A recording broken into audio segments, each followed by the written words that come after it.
study political theory, हमें political theory की study करना क्यों आवश्यक है? तो we may have a political ideas, but we do need to study political theory. It is not more situated for politicians who practice and politics, who or for bureaucrats who make policies, or for those who teach political theory, or for lawyers and judges who interpret the constitution and law, or for activists and journalists and who expression and demand new rights. What do we high school student gain by knowing the meaning of freedom or equality? Now हमें इसको पढ़ना क्यों आवश्यक है? क्योंकि politicals जो है, जितने भी पॉलिटिक्स है, ये एक आदर्श हो सकते हैं। किस प्रकार से कि जब हम पॉलिटिक्स थ्योरी के स्टडी करते हैं तो ये ज़रूरी हो जाता है कि पॉलिटिक्स करने वाले जितने भी लीडर है या जो हमारी पॉलिसी बनाने वाले ब्यूरोक्रेसी है के लिए पॉलिटिकल थ्योरी पढ़ाने वाले जितने भी टीचर्स हैं उनके लिए ये पढ़ना ज़्यादा उपयुक्त नहीं होती। क्यों? क्योंकि इसे पढ़ाने वाले लोग हैं, इनके लिए ज़रूरी नहीं है। लेकिन ज़्यादा अच्छा ये होगा कि जिन लोगों ने हमारे कॉन्स्टिट्यूशन को बनाया, जो लोग कॉन्स्टिट्यूशन के बारे में या फिर लॉ के बारे में उसको डिस्क्राइब करने वाले जो हमारे वकील होते हैं या फिर जो हमारे जज होते हैं, यानी कि जो हमारे जज हैं या फिर जो जज हैं या लॉयर हैं, तो ये लोग जो होते हैं इनको पढ़ना ज़्यादा बेटर होता है। तो ये कह रहे हैं कि जजेस के लिए या फिर लॉयर के लिए इसको पढ़ना ज़्यादा आवश्यक है, क्योंकि ये ऐसी पर्सनैलिटीज़ है जो कि नए नए राइट्स की डिमांड करती है। जिस समय हम लोग फ्री हुए थे तो ये फ्रीडम और इक्वलिटी के मीनिंग को जानने से हमें क्या मिलेगा? अभी कह रहा है कि हमें क्या मिलेगा, कि हम क्यों इक्वलिटी को जाने या इक्वलिटी क्या है, फ्रीडम क्या है, तो इसके बारे से हमें क्या मिलेगा। तो ये कह रहा है फर्स्ट बात क्या है कि इससे हमें क्या मिलता है कि फर्स्ट फर्स्ट ये है कि political theory is different for all the अब टारगेट ग्रुप। पॉलिटिकल थ्योरी जो है एक ऐसा टारगेट ग्रुप बना हुआ है जिसके अंदर हम अपनी टारगेट की बात कर सकते हैं। एज हाई स्कूल स्टूडेंट, अगर बच्चा हायर स्कूल का है तो we may choose one the above profession in the future, so indirectly it is different for even now. अगर हायर स्कूल का बच्चा है तो वो कोई भी अगर सब्जेक्ट चूज़ करता है तो वो अपने फ्यूचर को देखते हुए, अपने प्रोफेशन को देखते हुए वो इनडायरेक्ट वे में अपने लिए कोई भी एक सब्जेक्ट को चूज़ कर लेता है। तो do we not learn mathematics also? अब क्या बात है कि हम क्या मैथ्स नहीं पढ़े इसके लिए? तो not to also become mathematician engineer. तो आप कहेंगे कि मैथ्स जो पढ़ते हैं ये तो मैथमेटिशियन होंगे या फिर इंजीनियर होंगे, तो इज इट नॉट? ये ऐसा नहीं है। क्यों? Because arithmetic is a useful for life in general. क्योंकि अर्थमेटिक जो है वो हमारे जीवन के लिए, हमारी लाइफ के लिए बहुत अधिक यूजफुल भी होती है। तो secondly, we are all going to citizen intently to vote and decide their issue.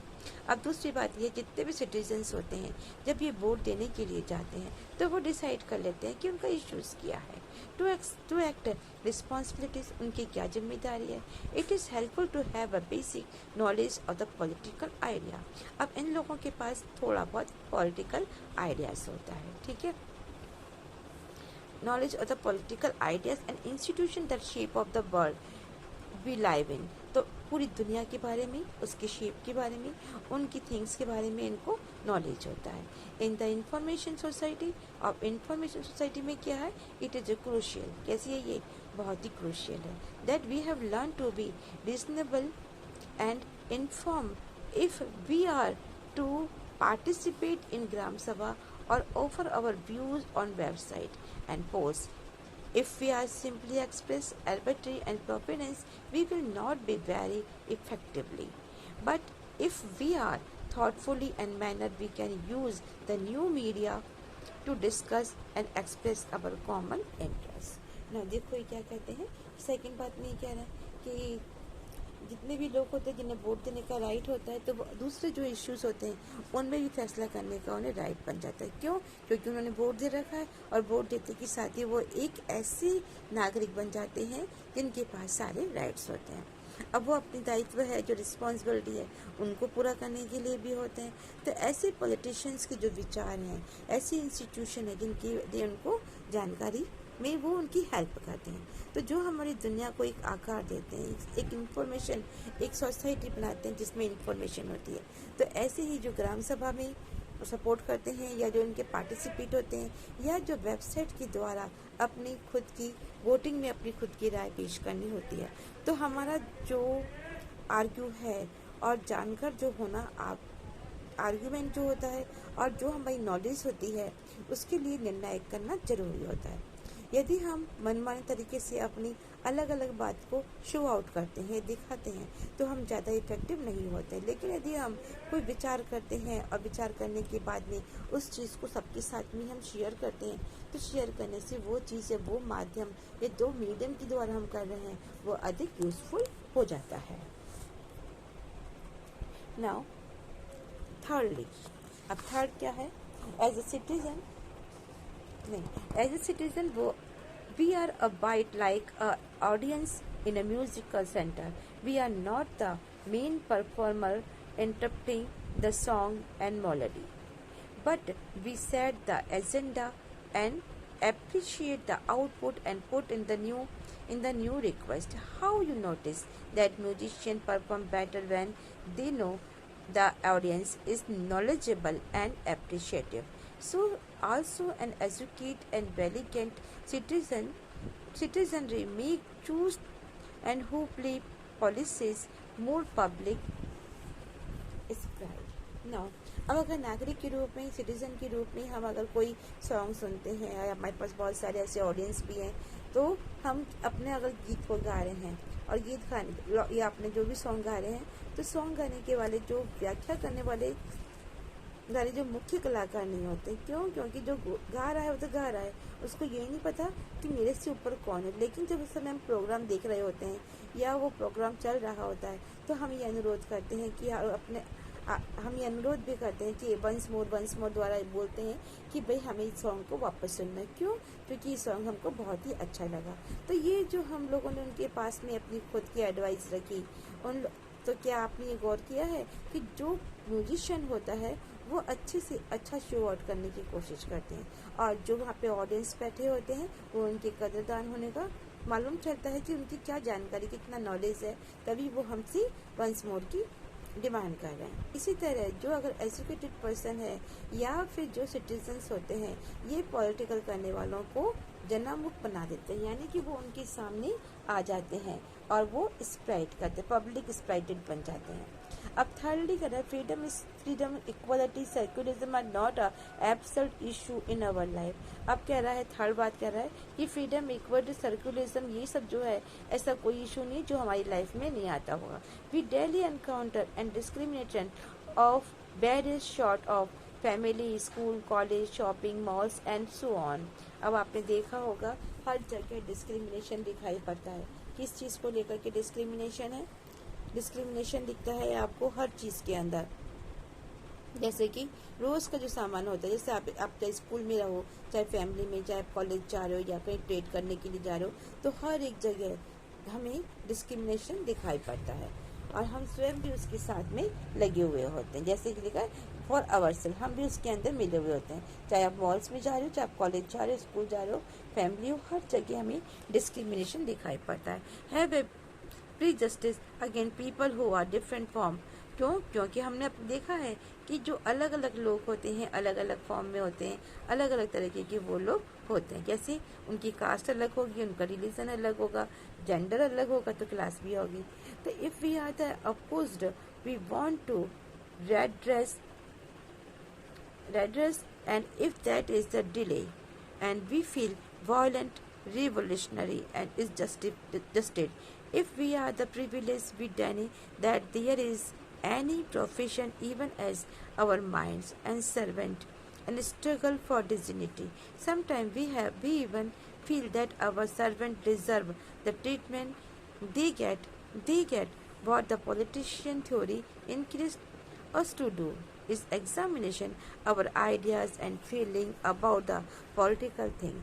Just by looking at them more carefully, we become moderate in our ideas and feeling. क्या कहते हैं? देखो ये कि इन्होंने हमें बताया है कि तीसरी बात तो यह है कि ये आप अगर इंडिपेंडेंस है, इक्वलिटी और सर्कुलरिज्म के बारे में, इन इश्यूज़ के बारे में देखते हैं तो इनका हमारे जीवन में कोई भी मतलब नहीं होता। क्यों?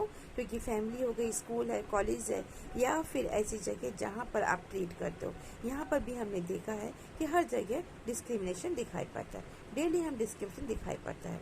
अब कैसे, जैसे बॉयज़ एंड गर्ल्स के बीच में डिस्क्रिमिनेशन है, वुमेन एंड मैन के बीच में भी डिस्क्रिमिनेशन है, हाई क्लास लोअर क्लास के बीच में, और लेकर के अगर हम रिलीजन लेते हैं तो रिलीजन के बीच में भी हमें डिस्क्रिमिनेशन दिखाई पड़ता है। तो अलग अलग धर्म के लोग हैं, अलग अलग जाति के लोग हैं, अलग अलग जेंडर है, तो उन सब के अंदर हमने इस चीज़ को देखा है। यदि आप और भी बिलोंग करते हैं और भी कुछ देखना चाहते हैं तो भी हम देखते हैं, महसूस करते हैं कि कहीं कहीं पर लोग वायलेंस पे उतर के आ जाते हैं। तो क्योंकि उन्हें विशेष अधिकार चाहिए होते हैं, तो सम्मान और संघर्षरत रहते हैं। जैसे आपको सर्वेंट है, सर्वेंट भी देखते हैं कि कहीं नौकर तो कहीं नौकरानी होती है, तो उन्हें भी उत्पीड़न से भी उनको इनकार करते। क्यों? क्योंकि उनके साथ भी अगर आपने गलत बिहेव किया तो वो जॉब पे चले जाते हैं, तो वो कहते हैं कि नहीं, ये बिहेवियर जो है वो हमारे लिए सही नहीं है। तो हम ये महसूस करते हैं कि हमारे जो सर्वेंट है उसी व्यवहार के योग्य है। कई बार तो हमें सोचते हैं जैसा हमने किया इनके साथ में वो उसके योग्य है, उनके साथ जो हो रहा है वो उसके लायक ही है। लेकिन पॉलिटिकल जो थ्योरी है बस वो यही करता है कि जो पॉलिटिशियन चीज़ों के बारे में अपने विचारों, अपनी भावनाओं की परीक्षण के लिए वो हमको इंस्पायर करता है। और थोड़ी अधिक अगर हम अपने आप को सतर्क रखते हैं तो हम देखते हैं कि हमारे जीवन में जितनी भी भावनाएं हैं उनके प्रति हम क्या होते हैं, लिबरल होते हैं। तो ऐसा ही ये हमारी फीलिंग है जिसके प्रति हम लिबरल होते हैं। Now finally, as a student, we enjoy debate and education, competition. We have opinion.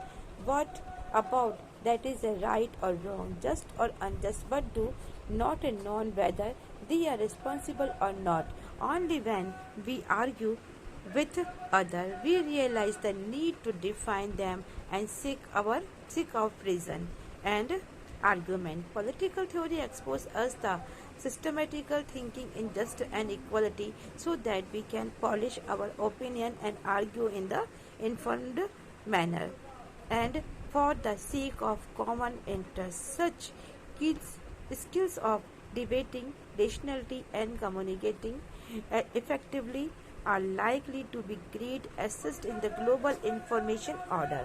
Now finally हम ये करते हैं कि ऐसे स्टूडेंट जो अंत में अपने अंत रूप में हम ये देखते हैं कि जो स्टूडेंट्स होते हैं, स्टूडेंट्स के रूप में हम जो बहस करते हैं या फिर जो हम डिबेट के अंदर पार्टिसिपेट लेते हैं तो अपनी खुद की राय होती है, और ये क्या सही भी है और क्या गलत है, ये क्या ये उचित है तो क्या ये अनुचित है, इन सब के बारे में हम आर्ग्यू करते हैं या नहीं। ठीक है, जब हम दूसरों से बहस करते हैं तो अपने विचारों का बचाव करने की कोशिश करते हैं। हम महसूस करते हैं जो विचार हो रहे हैं, जो बहस हो रही है उसमें हम सबसे आगे रहे, दूसरे को दबाने की हम कोशिश करते हैं। इसलिए जो भी बात कही जाती है हम उसमें अपनी तर्क, अपनी युक्ति को तलाशते हैं।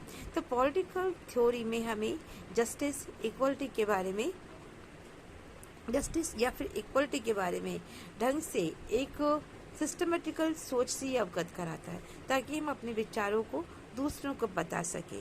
ऐसे विचार जो सबको मालूम पड़े और जिस विचार को लेकर के जो हमने आर्ग्यू किया है वो भी उन्हें मालूम पड़े। तो ये जो ढंग से बहस करने का जो इफ़ेक्टिव तरीका होता है, इस स्किल को या इसी स्किल को हम ग्लोबल इंफॉर्मेशन सिस्टम में इम्पोर्टेंसी का गुण साबित करते हैं कि यही एक इम्पोर्टेंसी गुण है जो कि हमारी debating, rationality and communicating effectively को दिखाता है, लाइक करता है, इसको असिस्ट करता है और ये असिस्ट करता है ग्लोबल इंफॉर्मेशन ऑर्डर को।